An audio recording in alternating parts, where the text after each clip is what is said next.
देवगुरु एवं यहां उपस्थित सभी देवताओं से मैं पूर्व में किए दुष्कृतियों के लिए क्षमा मांगता हूं।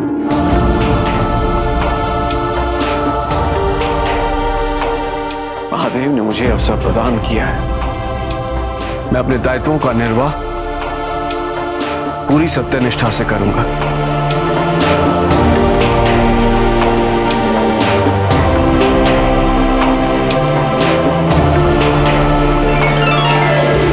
देवराज,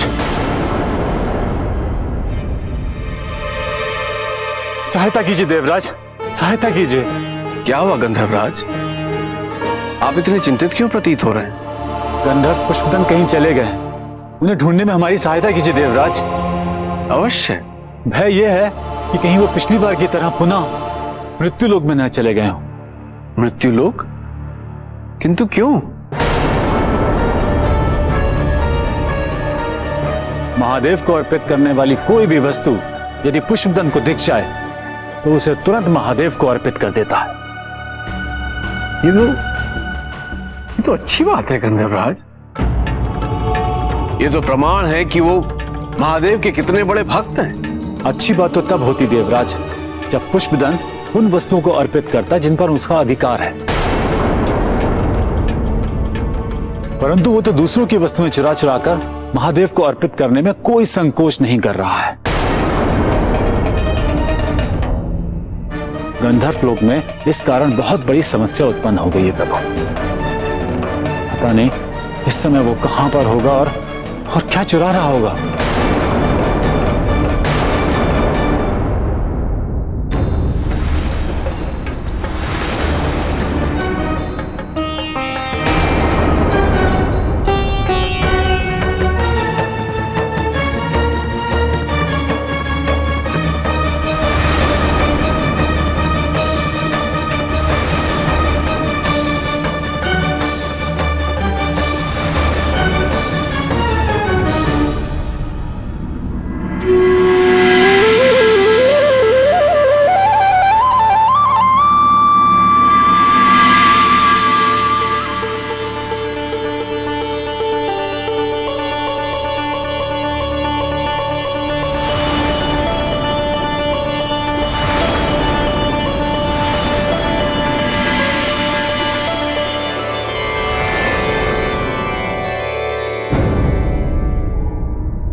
ये तो वही पुष्प है जो महादेव को अति प्रिय है। किंतु इन पुष्प की सुंदरता एवं पूर्णता तो महादेव को अर्पण करने में ही है, तो हम ये पुष्प महादेव की पूजा हेतु ले चलते हैं।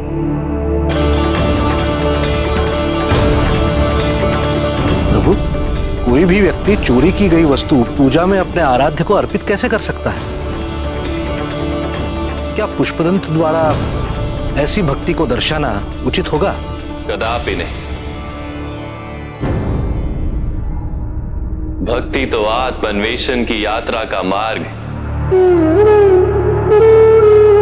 प्रत्येक भक्त अपना मार्ग चुनने के लिए स्वतंत्र है, किंतु समय ही उसे सिखाता है कि उसने जो किया वो उचित था या नहीं। पुष्पदंत महादेव को सब कुछ अर्पित करना चाहता है। वो इसे चोरी के रूप में नहीं देखता।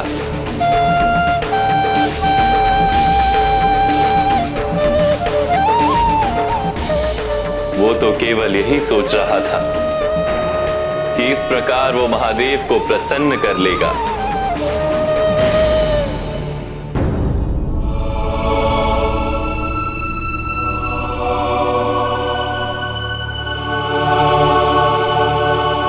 आइए रुद्राभिषेक करें। अवश्य।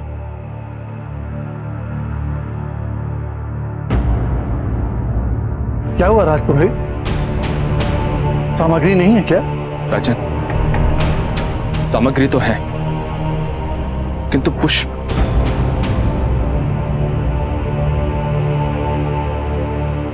ये क्या है? केवल इतने ही पुष्प? महाराज, किसी ने उद्यान से अधिकांश पुष्प चुरा लिए। कल रात्रि को मैंने स्वयं देखा था। इतने सारे पुष्प थे, यही शेष रह गए। किसने हमारे उद्यान के पुष्प चुराने का दुस्साहस किया? कौन ले गया हमारे पूजा के पुष्प?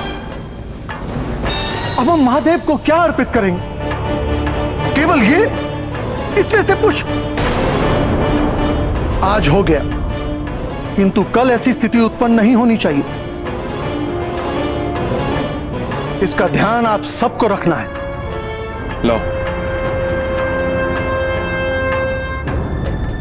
आइए राजन, पूजा प्रारंभ करें।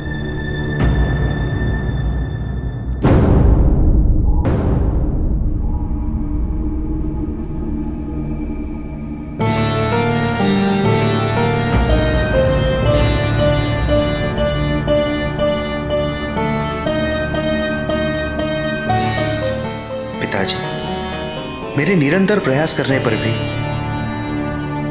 समस्त संसार में शुभता प्रसारित नहीं हुई। क्या यह मेरी असफलता है? नहीं गणेश,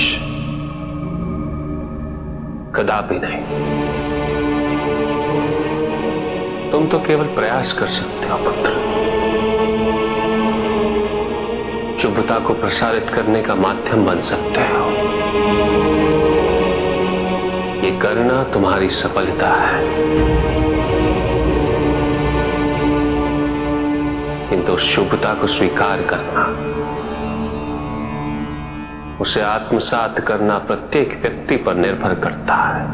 किंतु मैं जिस संदर्भ में बात कर रहा हूं वो बालक कालबीत,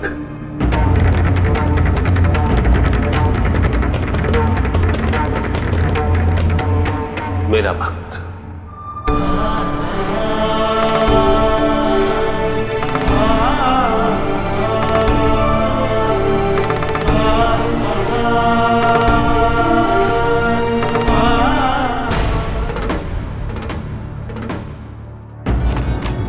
दिन भर गृहस्थी संभालने के कार्य में लगे रहो।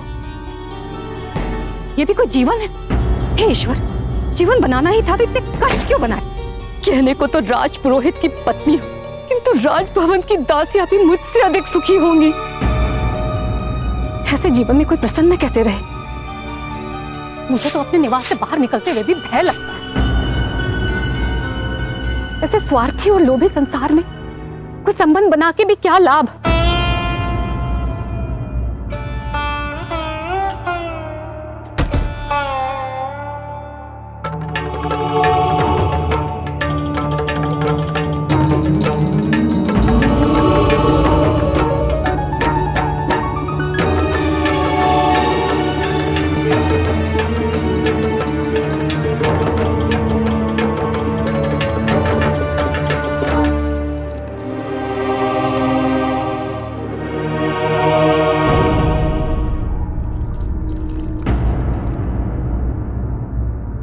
कैसा रहा आपका दिन?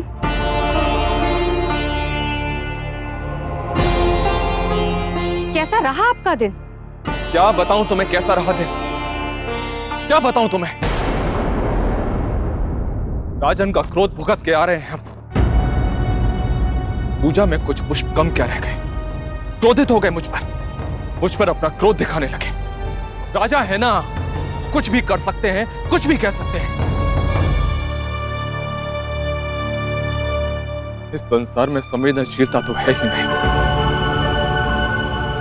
यहां तो केवल सबको अपना स्वार्थ चाहिए, केवल अपना स्वार्थ। कौन सोचता है कि हम किन कष्टों में अपना जीवन व्यतीत कर रहे हैं?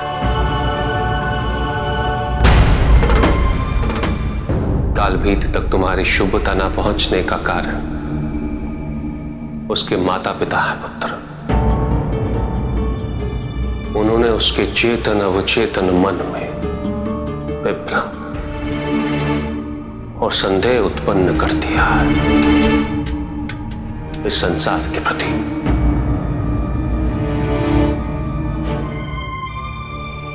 कालभीत कहाँ है?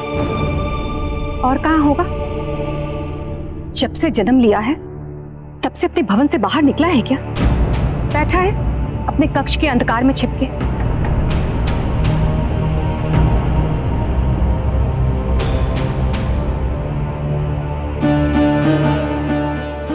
कालभीत, कालभीत! उसके चारों ओर उत्पन्न भय की भीतियों को गिराकर उसे अज्ञानता की प्राचीर से मुक्त कराने जा रहा हूं। उसके लिए मैं शुभ्रता को आत्मसात करने का मार्ग खोलने जा रहा हूं।